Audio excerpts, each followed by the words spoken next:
Assalamualaikum warahmatullahi wabarakatuh. Waalaikumsalam warahmatullahi Waalaikumsalam warahmatullahi wabarakatuh. Terima kasih bagi kalian yang sudah hadir di Meet ini ya. Sebelum kita melakukan kegiatan kali ini, dipimpin doa dulu Andika. Doa mulai. Doa selesai. Oke, terima kasih ya Andika. Nah, selanjutnya ya, Bu Tri akan menyampaikan terkait dengan mengembangkan perilaku altruis. Nah, tujuannya kita melakukan kegiatan kali ini yaitu kalian mampu memahami nantinya perilaku altruis, kemudian menganalisis aspek-aspek perilaku altruis terkait dengan empati dan karakteristiknya nantinya, kemudian mampu mengevaluasi faktor-faktor yang mempengaruhi proses empati, unsur dan tahapan empatinya, kemudian kalian mampu mengevaluasi pentingnya empati dan bentuk konkret empati dalam kehidupan, dan yang terakhir yaitu mampu mengembangkan empati dalam diri kalian masing-masing. Untuk selanjutnya, siapa yang tahu perilaku altruis itu apa? Perilaku altruis yaitu diartikan sebagai tindakan individu ya secara sukarela untuk membantu orang lain tanpa pamrih maupun ingin sekedar beramal baik saja seperti itu. Selanjutnya terkait dengan aspek-aspek perilaku altruis itu salah satunya ada empati. Pengalaman-pengalaman empati yang pernah kalian lakukan itu apa? Membagi beras. Contoh konkret. Waktu berbagi zakat. Oh iya. Waktu Termasuk salah satu empati. Benar sekali, itu pengalaman-pengalaman kalian alami. Kemudian Mendengar curhatan teman. Oke, Andika benar ya. Mendengarkan curhatan teman juga termasuk salah satu empati ya. Ibu yakin di antara kalian ini banyak sekali pengalaman-pengalaman yang pernah kalian lakukan begitu terkait dengan perilaku empati ini ya. Jadi untuk selanjutnya nantinya Ibu berharap kalian bisa terus ya untuk bisa meningkatkan empati kalian terhadap orang lain. Sebelum Ibu jelaskan lebih lanjut, silakan kalian perhatikan terlebih dahulu video yang akan Ibu putarkan ini, kemudian kalian analisis dan pendapat kalian terhadap video tersebut. Nantinya dari video itu kalian berdiskusi bersama teman kalian saat nanti kita berkelompok masing-masing, begitu ya? Ya, Bu. Oke. Silakan disimak. Setelah kalian menyaksikan video yang sudah Ibu tampilkan tadi, itu Mbak, Ibu ingin pendapat kalian masing-masing. Apa yang kalian dapat dari video itu? Siapa yang akan berpendapat? Bu, saya. Oh, Diki. Ya, Dik. Yo. Sikap yang merasakan apa yang dirasakan perasaan orang lain, Bu. Oh, oke. Bagus sekali. Terima kasih, Diki. Iya, Sama-sama, betul. Bu. Jadi, merasakan ya perasaan orang lain. Nah, sekarang Ibu akan bagi kelompok jadi 4 kelompok. Jadi silakan kalian berdiskusi di tempat yang sudah Ibu sediakan di grup. Silakan, Ibu terus sudah menyiapkan grupnya masing-masing di dalam WA ya. Silakan berdiskusi. Oke, kelompok 1, apa yang akan didiskusikan nih terkait dengan karakteristik kemampuan empati dan faktor yang mempengaruhi proses empati. Kemudian kelompok 2 berdiskusi tentang unsur-unsur empati dan fungsi empati.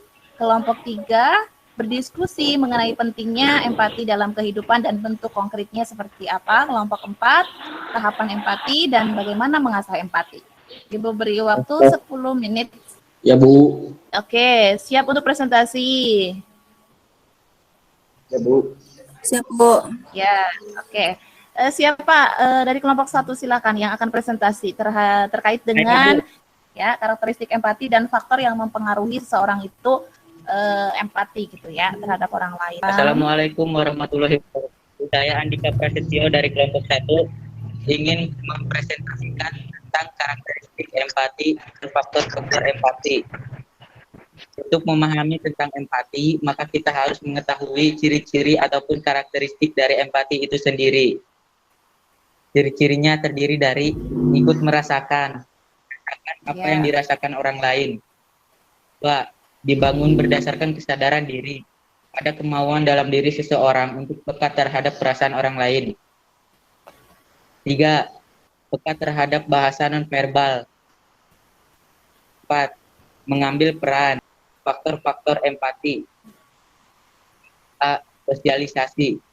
merupakan individu untuk dapat mengenal dan berinteraksi secara baik dalam lingkungan tertentu. B. Perkembangan, yaitu kemampuan individu untuk menghubungkan, menilai, dan mempertimbangkan suatu kejadian atau peristiwa. C. Mood and feeling. Mood adalah keadaan sadar pikiran atau emosi yang dominan, sedangkan feeling adalah ekspresi suasana hati, terutama dalam gambaran diri. Sekian dari saya, kurang lebihnya. Wassalamualaikum warahmatullahi wabarakatuh. Betul sekali yang disampaikan oleh Andika, bahwasannya karakteristik kemampuan empati itu ada beberapa. Ya, tadi yang sudah disampaikan termasuk mampu ya dari sudut pandang orang lain. Jadi mampu menerima sudut pandang orang lain itu di sini berarti kalian bisa membedakan ya antara yang dikatakan atau yang dilakukan orang lain itu dengan reaksi dan penilaian dari diri kita sendiri begitu. Kemudian terkait dengan memiliki kepekaan terhadap perasaan orang lain. Jadi dalam empati ini karakteristiknya jadi seseorang yang mampu berempati itu pasti memiliki kepekaan terhadap perasaan orang lain. Saat orang lain merasa sedih atau mungkin merasa sakit, kemudian mampu mendengarkan orang lain.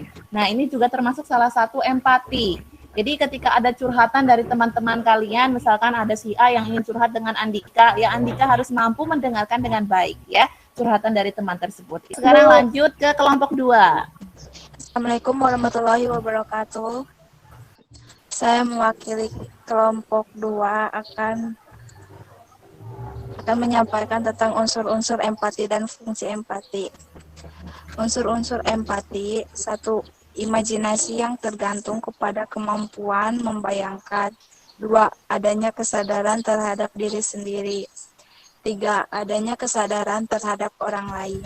Dan fungsi empati, menyesuaikan diri, mempererat hubungan dengan orang lain, meningkatkan harga diri, meningkatkan pemahaman diri, mendukung munculnya perilaku altruistik. Ya, perilaku altruistik. Unsur empati. Dan fungsinya ya cinta ya. Ya, Bu. Ya, betul sekali. Terima kasih banyak Cinta. Ya, benar jawabannya tadi. Yang ada unsur-unsur empati di sini ya. Tadi Cinta juga mengatakan bahwasannya ada imajinasi ya Cinta ya. Jadi imajinasi itu juga termasuk salah satu unsur dari empati yang tergantung. Jadi kepada kemampuan membayangkan. Kita berandai-andai nih seseorang sebagai orang lain. Misalkan kok saya jadi si A, aduh kasihan sekali ketika di posisi si A yang jatuh atau mungkin si A yang kesakitan atau bagaimana begitu ya.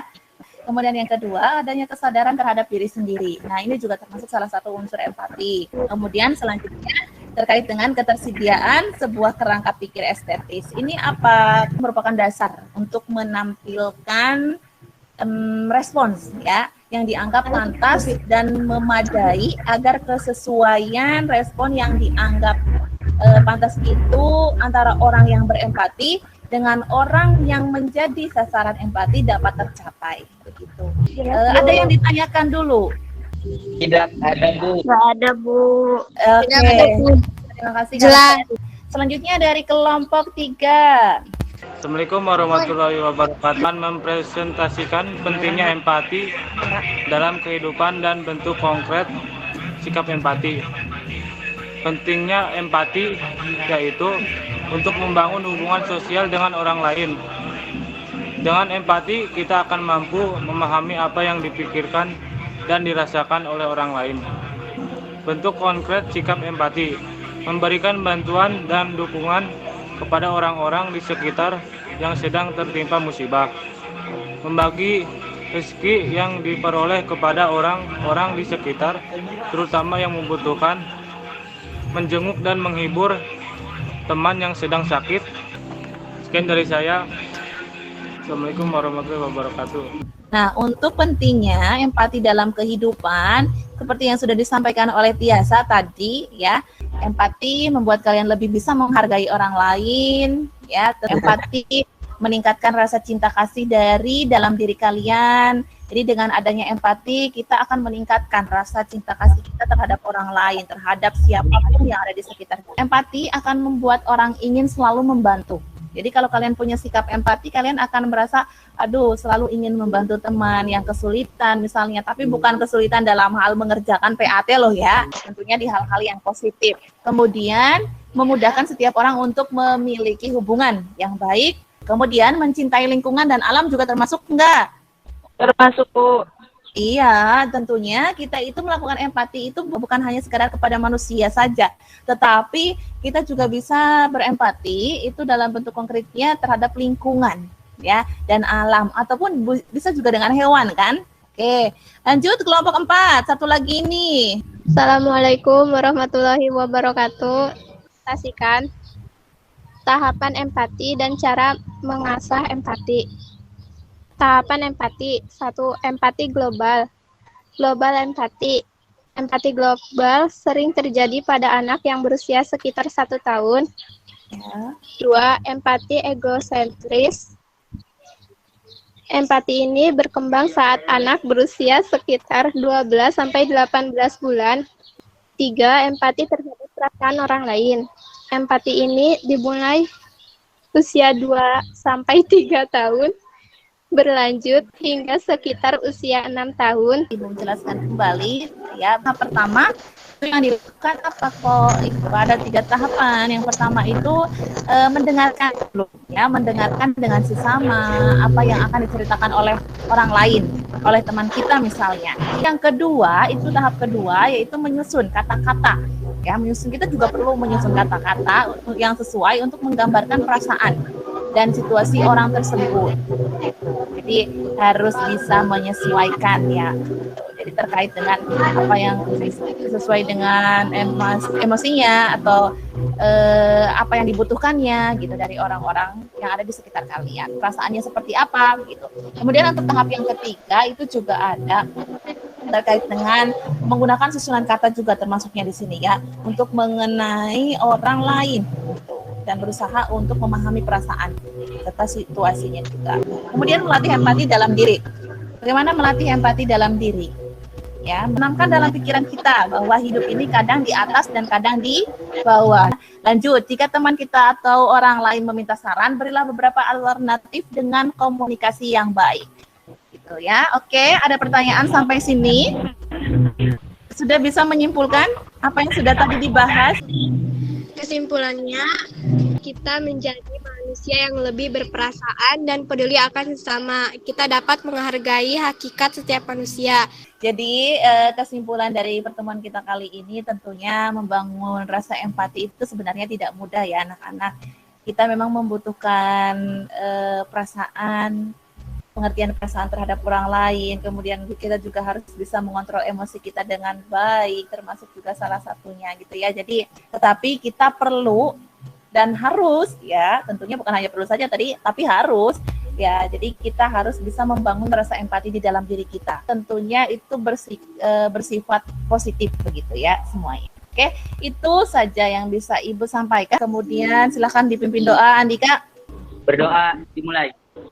Nanti kalian bisa mengisi evaluasi hasil dari kegiatan kita kali ini. Ibu membagikan Google Form di WA, ya. Nanti diisi pukul 16. Ibu tunggu jawabannya dari kalian semuanya. Oke, terima kasih banyak.